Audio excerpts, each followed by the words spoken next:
Okay, so before I introduce John to the stage, I moved to Bakewell in 2006, and I went to Bakewell Church, and there was a little sign saying, meditation, call John 01629, and it gave a local number, and I thought, I'll put that in my phone and I'll call him, and of course I never did. And then over the years, people kept saying, you're from Bakewell, do you know John Butler? And I said, no, I've never met him. And then I was watching on YouTube John being interviewed by Rupert Sheldrake and thinking, I really need to phone that number.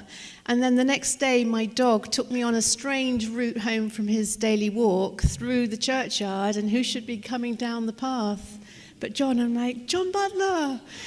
So that was how we met. And so John has kind of taken me under his wing. I go every Friday morning, early, I get up and go at 6 a.m. and sit with John in the church to do some meditation. And he always gives me a bit of a kind of spiritual mentoring pep talk. So yesterday, Friday, I went along and we sat. It's so beautiful, so much easier to meditate in church than trying to do it at home. And then he said, so how's your meditation going, dear? And I'm like, well, I've got this event, and it's taking up all of my focus, and so maybe when it's over, I'll get back to the meditation. So he just said, isn't really this the time that you most need the invisible hand? This is the time you most need to be meditating, to reach for that invisible hand to help you through this event, which is quite a stressful thing. So, yeah, it was just such an honor and privilege to have your wisdom and to have your guidance, John. So I'm so appreciative that you came here today to share your wisdom. You may not know that John's mother was Russian, so he has a very interesting view, an insight through living in Russia on what's currently unfolding as well. So, John, would you like to come up? Welcome. If you can negotiate these steps, okay.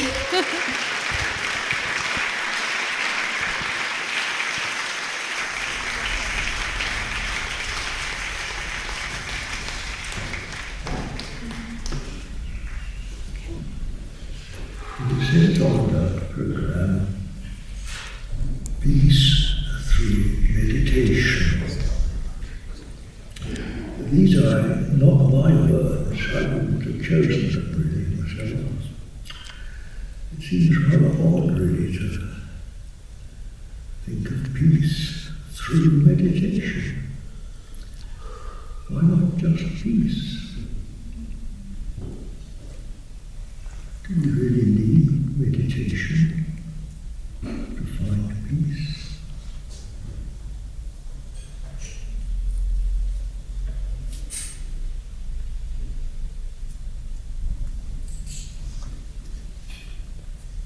What is meditation?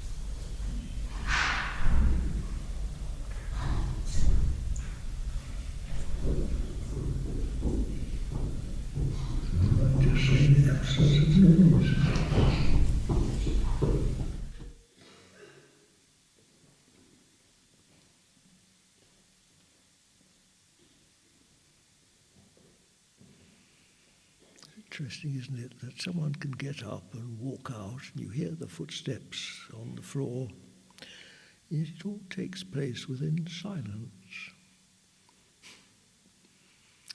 My words are sounding in silence.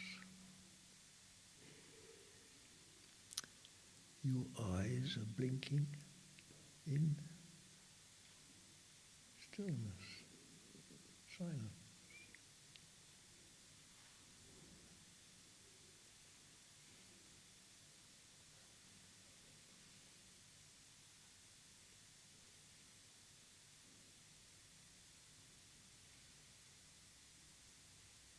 I wonder how long we can just sit here silently without something arising in the mind.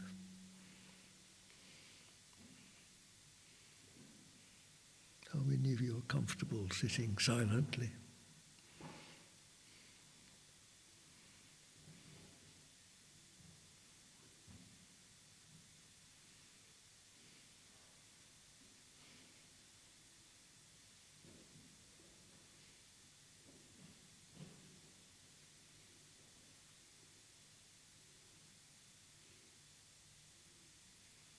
It's so simple, isn't it?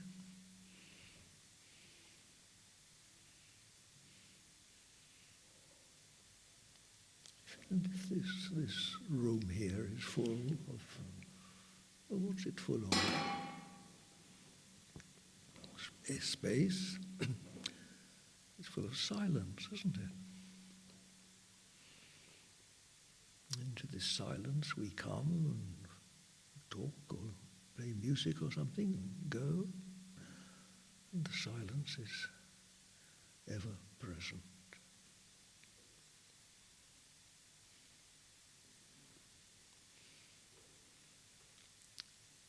And the silence is still, isn't it? There is movement within stillness.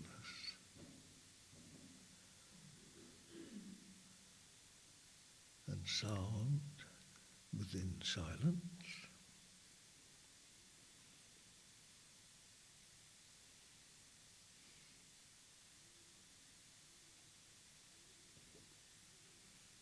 Complication within complete simplicity.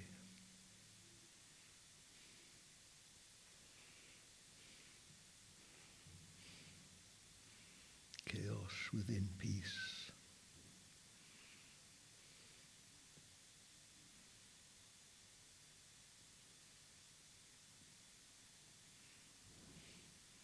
Where is there not peace?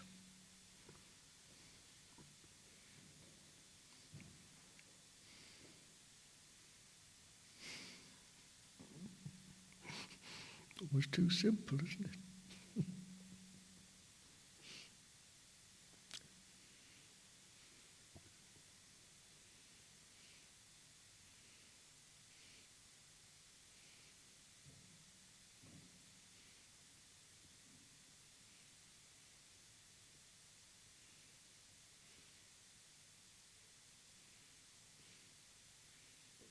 Most of us find it difficult not to talk, just to be quiet.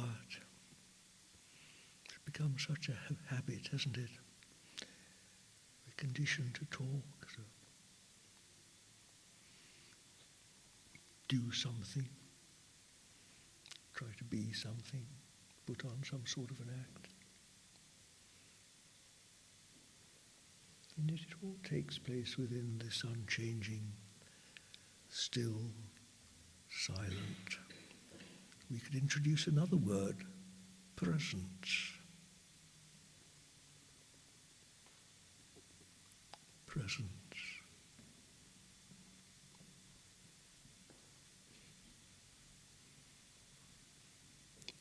Is it empty? Meaningless?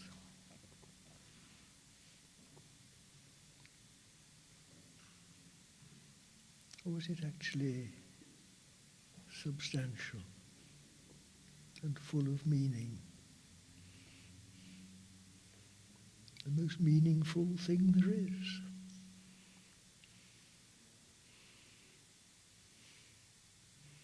What else can we call it? Silence, stillness,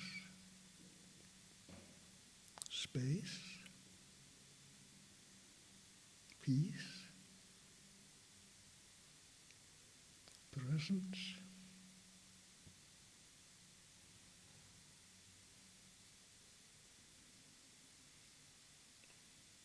How about fulfillment? Or isn't it that which fills everything else?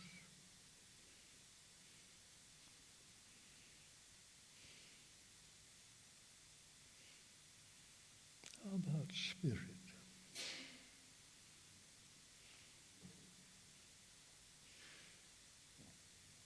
Indescribable, and yet forever with us. Are we not in it like fishes in the sea?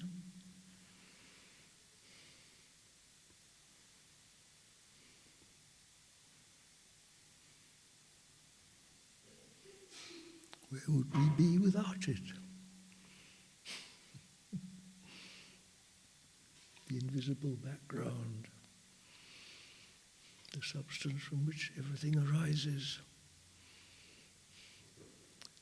the all-containing, the everlasting arms, the eternal.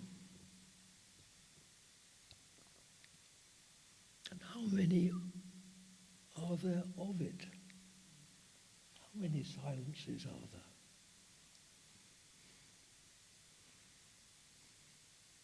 How many presences? Was it undivided? Isn't it interesting here in this room? so simply, we're sitting in this indivisible one, aren't we?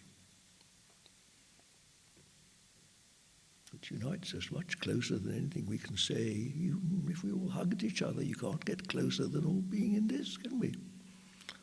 All being like in the bath together. The indivisible one. The presence of what?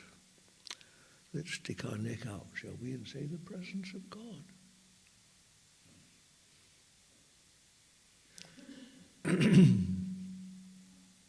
One. Where this whole compulsion to be a separate individual, to be me, to be something separate, different to other people, is sort of settles down, doesn't it? It's not forbidden, it's not, it's just not so necessary perhaps as it was when you're not aware of this. When we're not at peace, then we feel we have to fill the space with something to express me. And what is me anyway? Isn't me really just that which feels separate?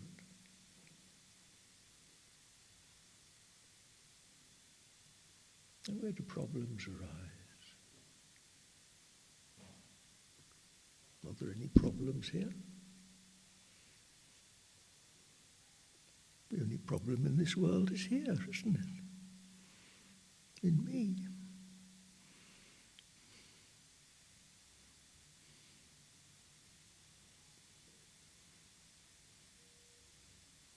Am I right?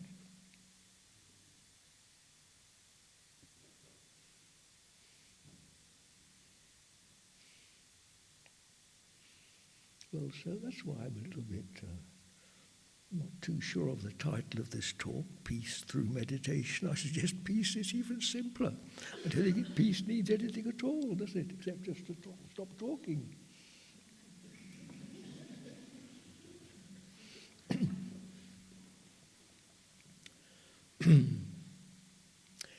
Well, the trouble is we've become... Well, no, let's develop it a little bit further, because we live surrounded by a beautiful country, and spring's taking place. It's all taking place in this, isn't it? And the sheep are grazing in this. And the fresh young grass is growing in this. And the clouds are moving across the sky in this, isn't it? It's all contained, the whole, what we call nature. And yet, we tend to live in a world of separation, with the emphasis on what we call self-expression and individuality and so on. Which is all right sometimes. but it can become a bit tedious, especially to other people. At its worst, it can become rather unpleasant, can't it? Erupt into arguments and things, and even wars. It is all contained in peace, isn't it? In this overarching peace, the peace of God that passes understanding. Because it's not something you can figure out in the mind, it's just here to be realized, as every creature in nature just does naturally.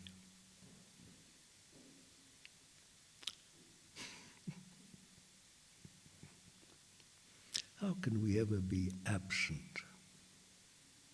And yet we are, aren't we?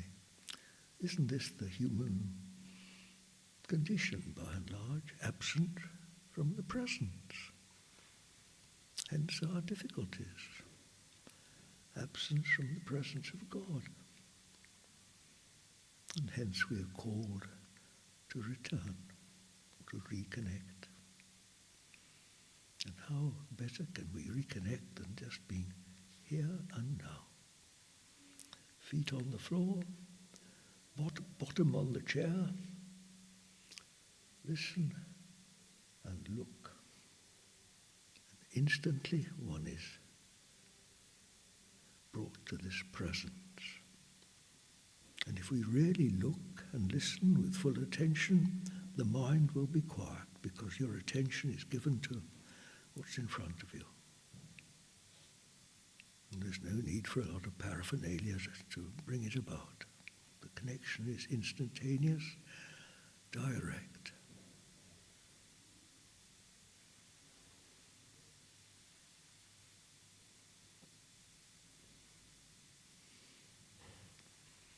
So I could go back to the title of this talk and suggest there's no better meditation than simple practice of feeling your feet on the ground, listen and look.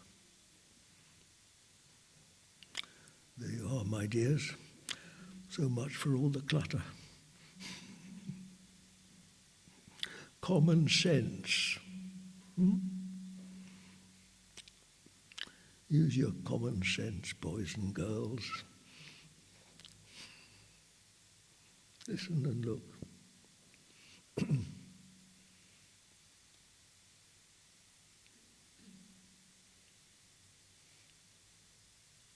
An extraordinary thing is that when you're at peace, you look out on the world and that's what you see, isn't it? When you're really at peace.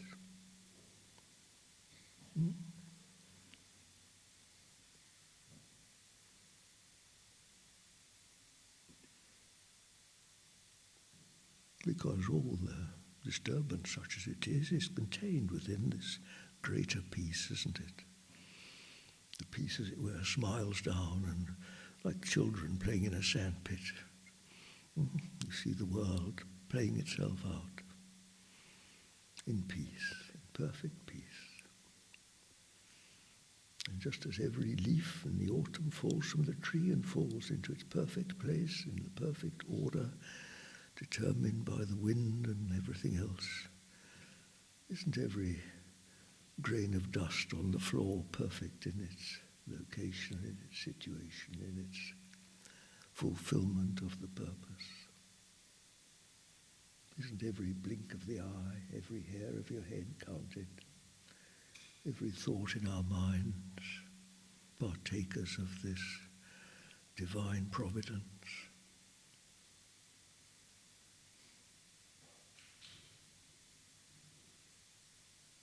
Isn't it obvious? It's not something we have to learn, it's just before our eyes, isn't it? If only we are just present.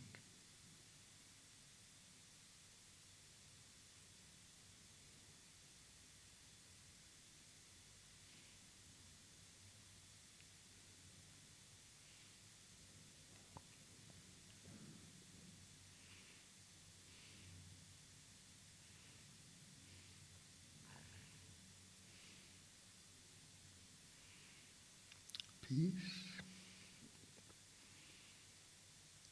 unity. How about love? Where do any of these things end or begin? Or do they all just merge into one? We start off with silence, we end up with God. How do we get there? Isn't it really the same thing? It's just a matter of deeper appreciation of what it is, deeper allowance of what's present. Takes a bit of practice, I grant you, because most of us are so agitated and absent in our minds, absent-minded, that we can't straight away get it. And I suppose this is the practice of meditation, why it's a useful thing to do. I was lucky, I learned as a young man, I practiced all my life. Seems easy to me now.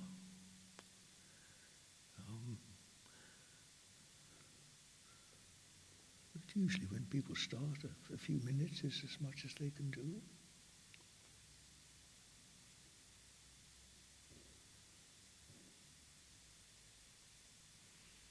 Well there, dears, I've come to the end of my subject.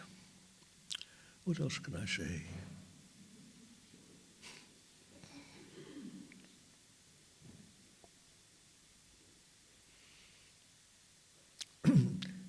If you could help me by maybe asking me what to say next, if it's of any help to you.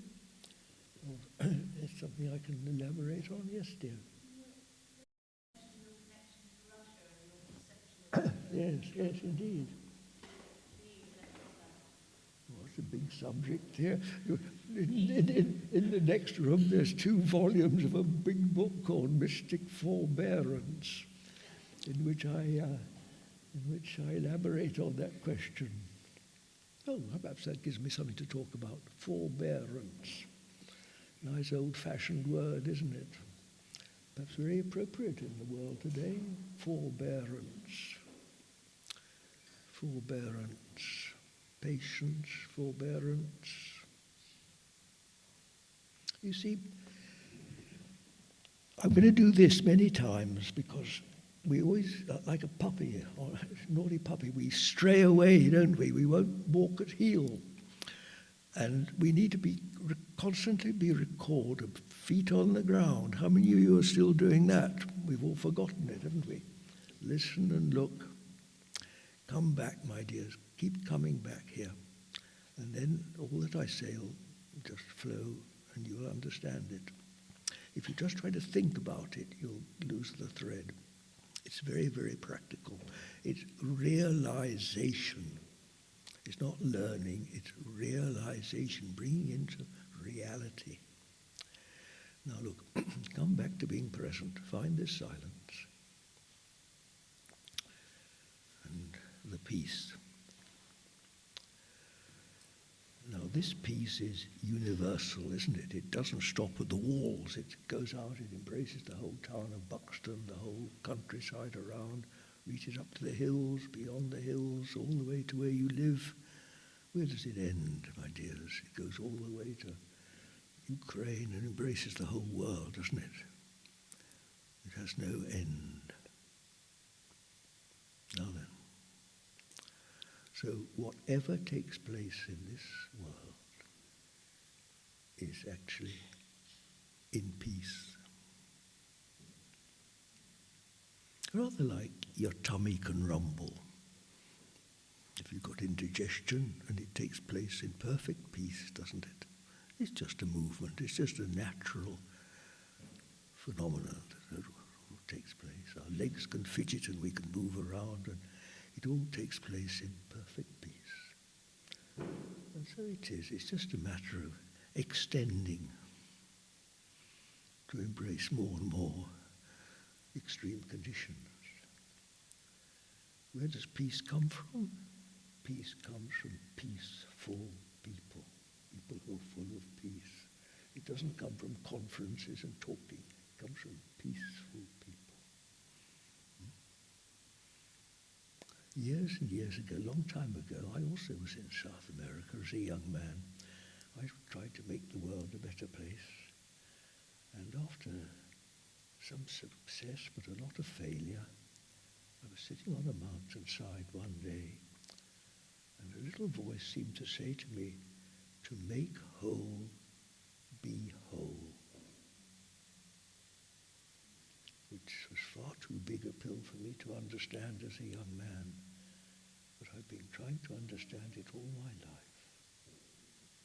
And actually what I'm talking about today is just this, isn't it? Come back to peace yourself, to universal peace, universal love, if you like, and the immortality of spirit. I might come back to it and dwell on this a little bit more, the immortality in spirit, where nothing dies. How can it die? Now, when we are permeated with this ourselves, where does it end?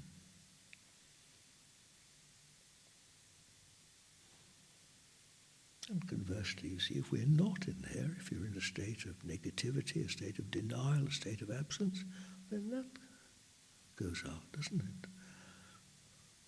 I don't use the word vibration. I know people do use it a lot, but I suppose in effect that's what it is, isn't it?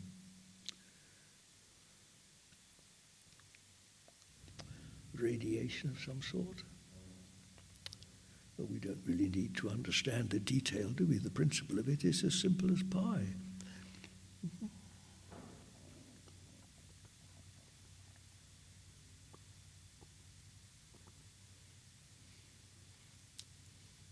So a lot of the tensions of this world, see, when we're not fully here, when you're just sort of halfway there, then, mostly in this world, but also sort of getting glimpses of this, then of course we go through all sorts of intermediate performances. We're still in the world of trying to change and influence and negative and positivity, and all this sort of goes on, sort of preliminary. So, but there is beyond that, there is this total oneness. But there's no need to change anything, because there's nothing wrong, is there? There's nothing. It is perfect. God made the world and saw that it was good. But man has absented himself from the presence, fallen into separation, and because we're separate from the source of life, and of course we die, we enter into what's called mortality, and so the whole performance of trying to prolong life and stop dying goes on, and so and so and so and so down to the world in which we're accustomed to live. And so from here we're not too content, we're wanting to find something better, so with a bit of luck we start the long, long process of climbing back up again to find the source where it all comes from, which is our true nature, what I am. Because in that long sequence of stillness to silence to peace to presence to whatever, how does it go next? Peace, love, it's spirit, that's right. It's what actually I am, isn't it? Before I am John or I am Gina or someone, it's just pure I am. Before all the covers have been added, all the extras, which of course fall away when we die.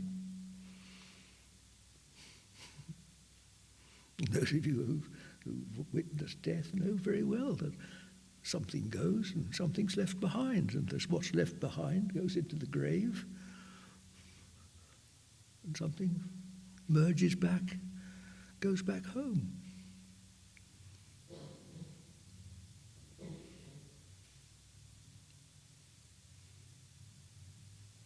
So this is called the great work.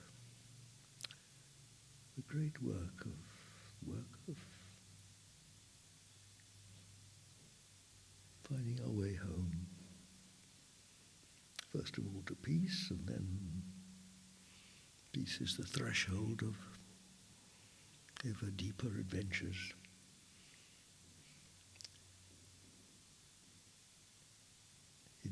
isn't it?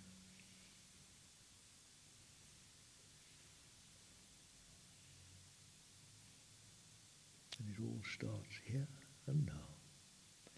We can never be closer to God than here and now.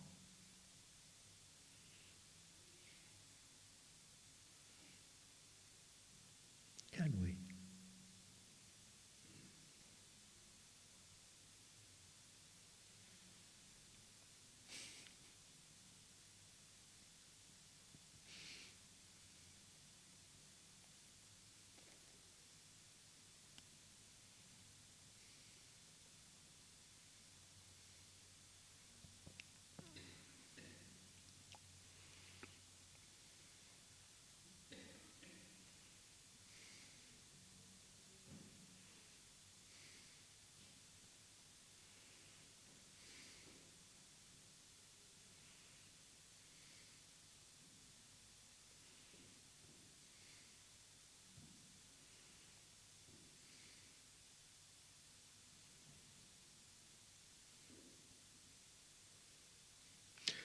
Yes, sorry, I've wandered off your question, dear, a bit. But see, forbearance is a great virtue, because you see, when you enter into judgment, criticism with the world, all you really do is pull yourself down into the duality, into the separation, and by criticizing somebody else, do the opposite of helping them.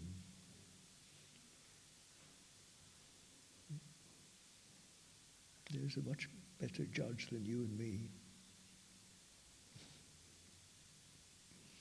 So forbearance is the most, what we can't change, we must endure. And then even higher, one can begin to act in a rather more positive way.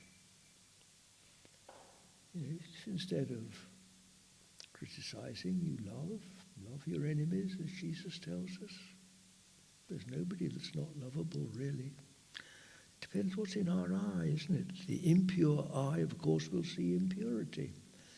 But the pure heart, everything is pure.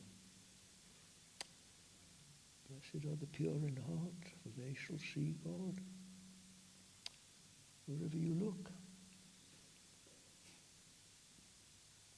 Wherever you look, no qualification about it. You can see justice or injustice. You can see the law, or you can think you know better.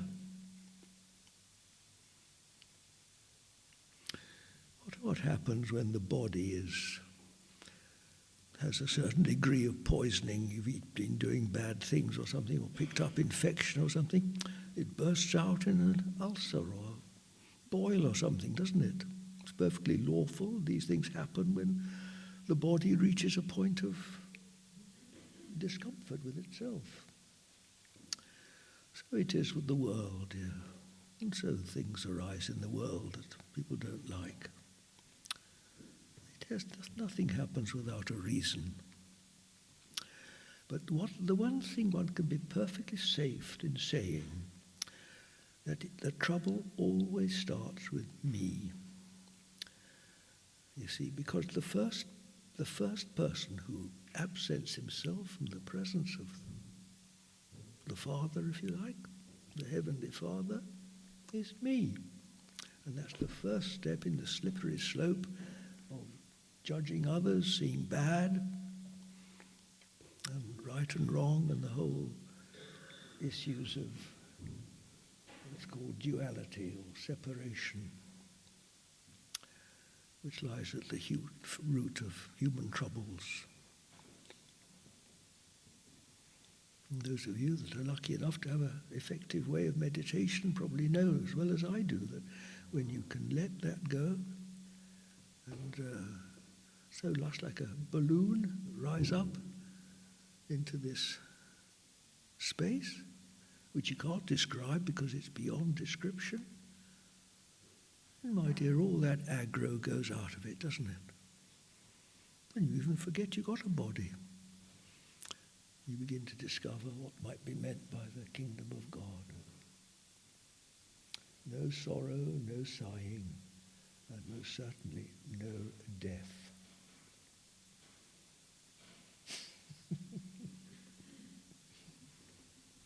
So if I don't die, nothing does anybody else in reality.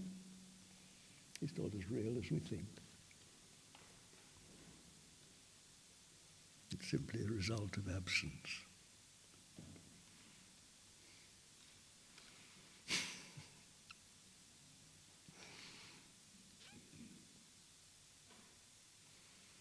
Oh dear, I'm throwing some big stuff at you, so any of you want to protest or question or something? Or does it all make sense?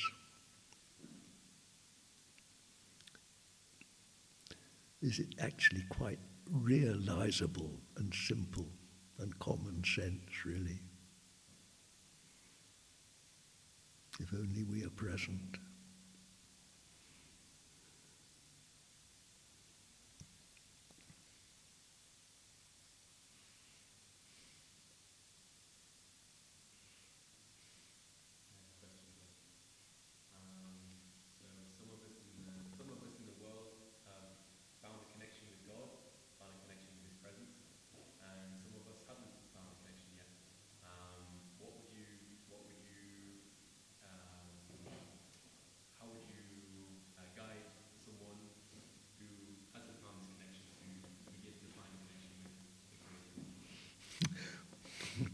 Well, dear, forgive me, but nothing is not connected with God.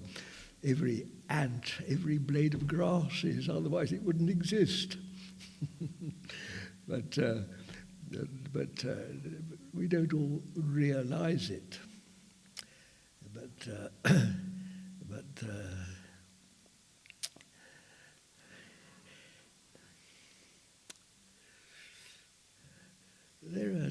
There are like there are certain paths. Everybody has an instinct to what they want, to what they love. Well, if we follow that, we'll come home. We may take a few wrong turnings, get it wrong, but then we'll learn from mistakes and try again. That's all that's needed, dear. The last thing is, it's always, what can I do to help you? You see, this is the ego getting in the way. This is the separate me. Well, this is the way that we live in this world. This is the way the world functions. And that's why it doesn't work very well. Much better to surrender and trust, you see. Trust in the one who knows. The one feature of man is that he doesn't know. Man is ignorance, but of course he thinks he knows, which is the trouble. Anybody, beware of people who think they know, my dears. Anyone who thinks he knows, you can bet your boots he doesn't. Beware of clever people. Well,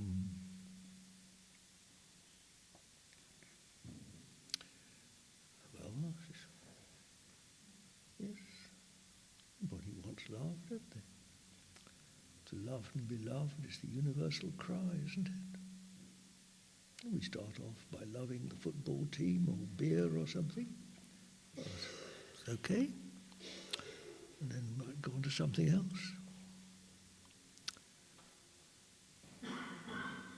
We are called. God calls us. Oh, beauty, happiness. If people want to sing, let them sing. There's a lot of people are attracted to that sort of thing. Some people like to be silent. It's all indicative of the same call, you see. When I first went to learn to meditate, I They had to fill in a form at the school where I was, and one of the questions asked, what do you really want? You ask yourselves, what do you really in your hearts want? What do you really, really want?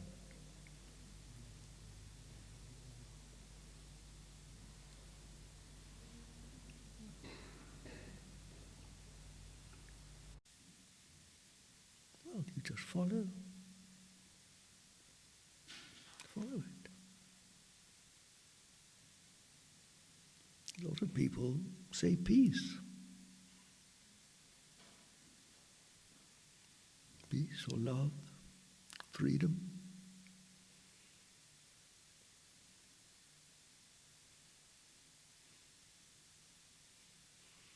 As a young man, I thought I wanted freedom, among other things. I went off to South America like OMJai there. Oh, I didn't know any better, did I? I came back and I learned to meditate. I remember my first time I meditated, I was sitting in St. Pancras Station waiting room late at night, waiting to get the late night train home. And I meditated, and it all opened up like that. And I realized I didn't have to go to South America to find freedom, to sit on a mountaintop. It was all within me. So we learn.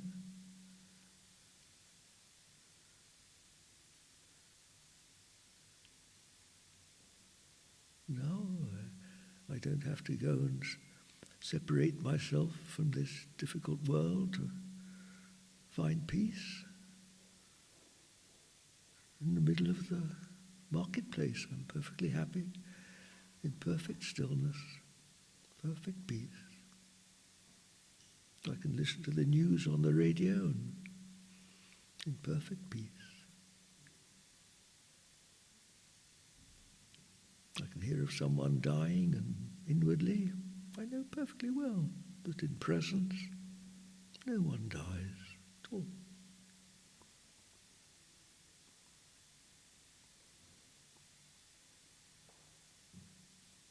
So light counters darkness.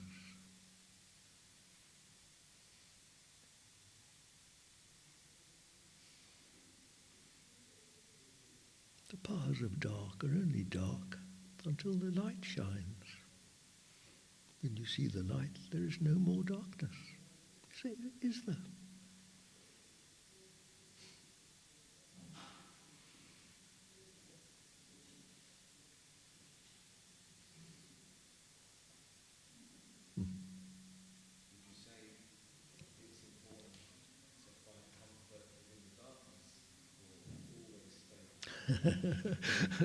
Well, I suppose we just do what we can, my dear. We can't become holier than we are. We've got to start from where we are. And it's a long, long process. That's why we're given 80-odd years of this life.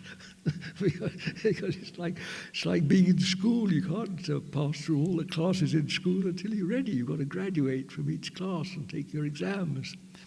So comfort we may get bits of comfort along the way, but it tends to come and go, doesn't it? But with practice, we may find more of it. Yes, it is a long process, dear.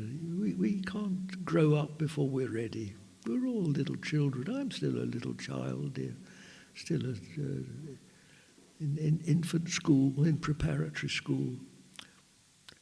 So we have to go through all these different stages.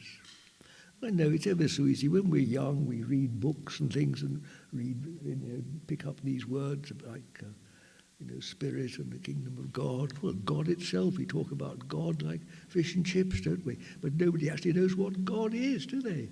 Who knows what God is? Who's ever seen God? I'll tell you a few more things. Well, what about this silence? Who knows what silence is? Who knows? Well, what's silence? Or what's stillness, dear? You can't describe it, can you? Who knows what peace is? Hmm? You feel it. Of course you do. You feel it, dear. But you can't describe it, can you? Nobody can. All the real things in life, you see, you can't describe. The moment you describe something, you bring it into the realm of separation, don't you? You bring it down from the universal quality that it is, into it is or it isn't. That's why beware of description. Comfort. What did Jesus call the Spirit? That he said, I'll leave the Spirit with you, which is the Comforter. And isn't this so? Just feel it here.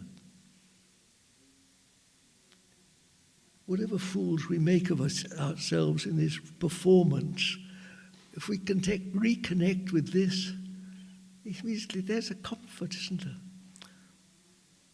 A sort of benevolent kindness. It's all right, my dear. You'll learn. Come back here. Feet on the ground, like my granddad said to me. Come back here. Hmm? You said peace comes from peaceful people. Yes. Lovely statement. I'm writing all your treasures here.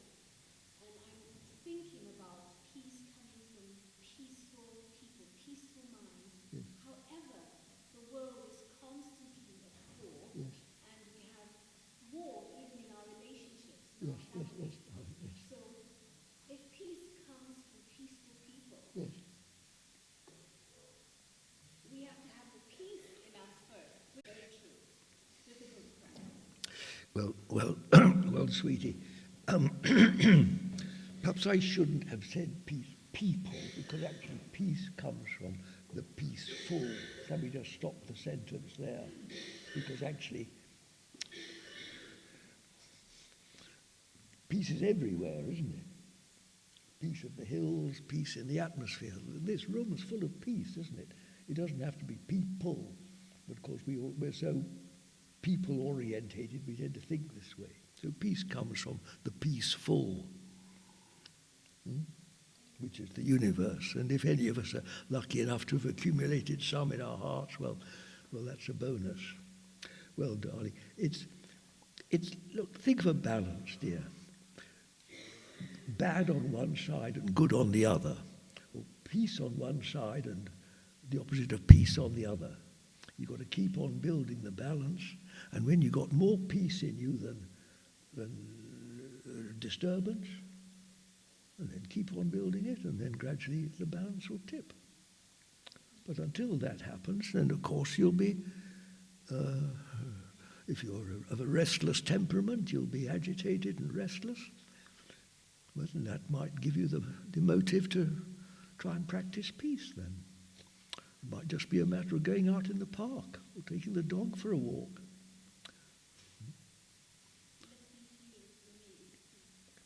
Oh, thank you very much. It's not so much me, dearie. The fact is that one of the advantages of getting old is that you die out of me. You see? And as you die out of this, then you die more into this, you see. And this, of course, is peaceful, isn't it? Well, of course, I've been practicing. Dear, I started as a young man of 26.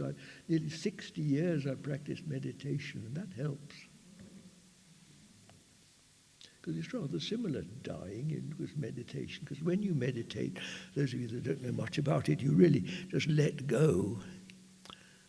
And just like a balloon, lets go of the weights and you go up. And as you go up, just like you know what it's like in an aeroplane, don't you? You go up go to the airport, go up, and you go through clouds, don't you? And when you go beyond clouds, what's the clouds? What's beyond the clouds? The beautiful open sky, isn't it? So it is with us. All our restlessness, you see, is in the mind. It's just clouds. And meditation, just like an aeroplane, you just go through the clouds, and then you find the peace that's beyond, the infinite. It's dead simple, really. Well, it seems complicated when we start, and you get the hang of it, and like anything, dear, practice makes perfect, and you get the first little glimpses of it, of course. It's a lifetime's process. I tell you, I'm still learning. What would your thoughts be about if you're in peace, but then you apprehend total evil that you come up against? Ah, dear. Well, it depends. It depends how deeply grounded you are, dear. If you're really deep, if you're really at one, first of all, there is no thought. There's no thought at all. And evil, what is evil, dear? Something that wants to harm. Oh, dear. What happens in the dark when we turn on the light? There is no evil. It doesn't exist, dear. It just doesn't exist. There's no dark. The world is, reality is perfection. It's undivided, absolute completion. Oh,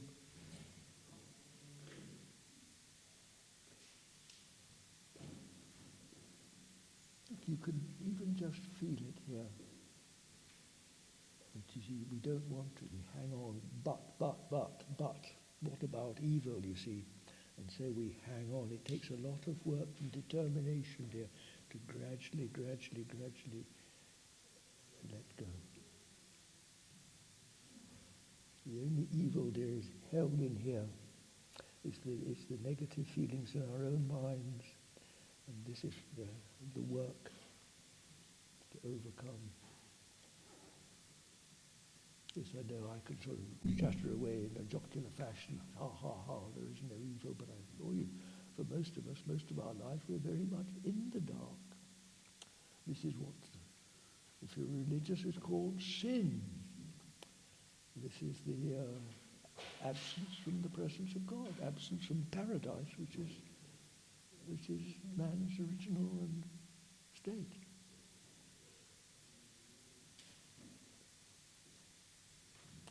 You don't believe me, I can see that, because you're trying to think about it. And of course, as long as we think, but what about evil, that thought will predominate in our minds, and it will be a reality. Would you be kind enough to slip and bring me an icon of St. George? You may remember the well-known icon of St. George, the picture of St. George and the dragon. You won't see it very clearly, but see, here is evil, here is the dragon. By the way, consider that in English, E-V-I-L, evil, is the opposite of L-I-V-E, isn't it? The opposite of live. Interesting point, isn't it? Well, here we have the dragon. And here we have St. George on his horse, his white horse, as it were, just dancing over it, isn't he? And you won't be able to see St. George. Very often in the West, he's depicted as a muscular, soldier-like figure with a sword, slaying the poor dragon and blood all over the place. But this icon is a Russian icon. And talk about Russia. One of the things Russia has is a very deep spirituality. They take it much more seriously than we tend to do. And St. George is depicted with an absolutely calm face, serene. And of course there's God in the top corner, connected with the presence of God. He's in the presence of God. And his weapon is not a military weapon, it's a shaft of consciousness. It just looks there. You're just a dragon. And the dragon's where dragons belong, down on the ground. darkness, a shadow. Who doesn't have a shadow? We don't worry about our shadows, do we? They're natural. Why don't we get frightened of our dragons, of our shadows? There he is. You're just a power of darkness. And you see all the heat's taken out of it. And so evil is overcome.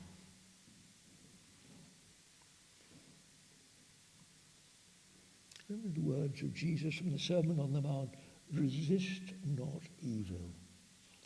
The more you resist it, you give credence to it, don't you? And it gets bigger. The more the media and the whole world goes mad about this war in Ukraine, the bigger it gets. You're feeding the darkness, wallowing in it like a pig in muck. And this is what we do. This is one of the perversities of man. In a perverted way, we love our suffering. We just wallow in it.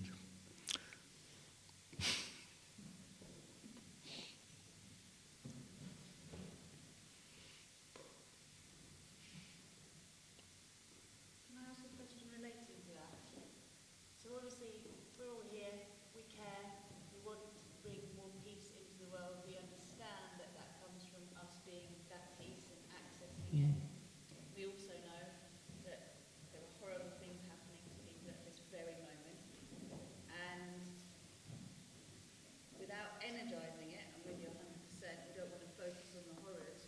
We are the vibration that then we can train with. But knowing that people are in that suffering, I heard of, let's just say it's in my consciousness that a woman in Russia was raped and sent to net through someone I know out there. And I know this has happened. So it's in my consciousness. I can bring it back to peace in myself, but I'm aware that there is this kind of suffering happening in the world. At the same time, there are slaughterhouses, and I eat meat by the way, but there are animals, going through the process of being slaughtered, animals suffering, humans suffering. What's the bridge between this awareness and what's on the ground? In your opinion? Well, maybe just practice, dear. Just practice. Put it into practice. Being peace. Feet on the ground. Listen and look. So then whatever is coming, because again I'm thinking we've all just come through the COVID situation as well, when many people felt forced into making decisions they didn't want to, or frightened into making decisions. And what I feel you're saying, I just want to make sure I'm hearing it, is the more we resist anything, the more we create the disturbance and the absence of peace. So are we learning at this stage in humanity to really recognise the power of source of peace within, to be bigger than the darkness? I think I'm answering that question there. It's a long process. It takes time.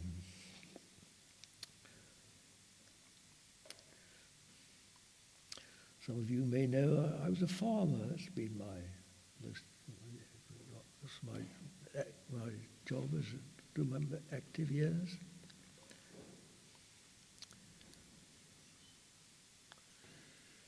I suppose just that observation of cause and effect. A lot of it you don't understand. Why do things go wrong? Why do crops get diseased? Animals die? Things happen, don't they? Some we understand, most we don't understand. I remember science was really only beginning when I was a young man, and people were talking about the soil as though they understood it, And the more I worked with soil, the more I realized how unbelievably subtle and complex it is. And the efforts of science to understand it seemed quite grotesque, really. how the world tries to understand what happens in the world, and clever people comment on it, and politicians try to choose what the right thing to do. No, none of us really know, do we? Eventually, I learned to trust nature more, myself less. I think that's probably the most important thing. You trust yourself less. It's this inflated ego, our own self-righteousness, that is such a demonic thing, that we know. And the process of life is teaching us we don't know. Wisdom is when you don't know anything, dear. I was embarrassed when people talk of me being wise, dear. I'm not. That's the last thing I lay claim to being.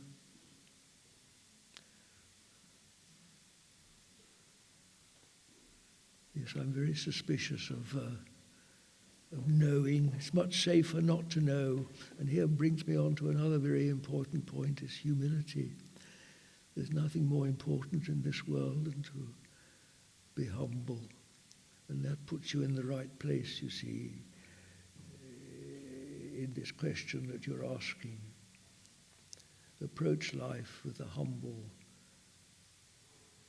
in humility, and you're likely to make less mistakes. There's safety in humility. There isn't much safety in anything else. Put not your trust in man or any child of man. Trust this. Here and now, darlings, this is the only thing that hasn't changed throughout this talk, has it? It's here as it was in the beginning, is now, and ever shall be. Isn't it true? What else can you trust? Really, truly. Even the mountains rise and fall, let alone civilizations, the fashions of man.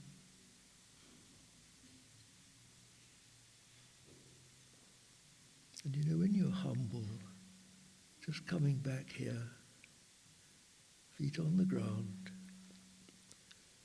bottom on the chair, into thy hands, O Lord. And then comes the comfort, doesn't it? The peace and the comfort. The everlasting arms that hold not only you and me, but all the poor people who are going, and animals, everything, dear.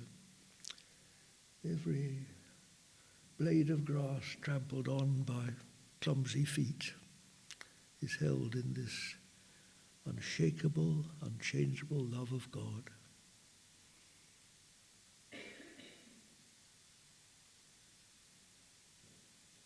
And isn't it love? You can feel it for yourself, can't you? It's not I love you, that comes as a byproduct. It's actually we are in love. This is the whole world, my dears. And suffering's just part of the great process. We all have suffered in our lives, one thing and another, God knows. Who hasn't gone through their life without pain and suffering? Some die early, some live long. But in the great love of God, how can anyone die? That's the reality, isn't it? It's an appearance.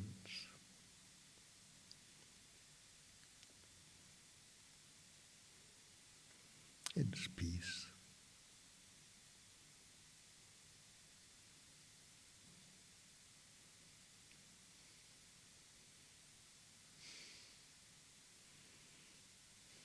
I think my time is up, isn't it? So God bless you all. Thank you for listening.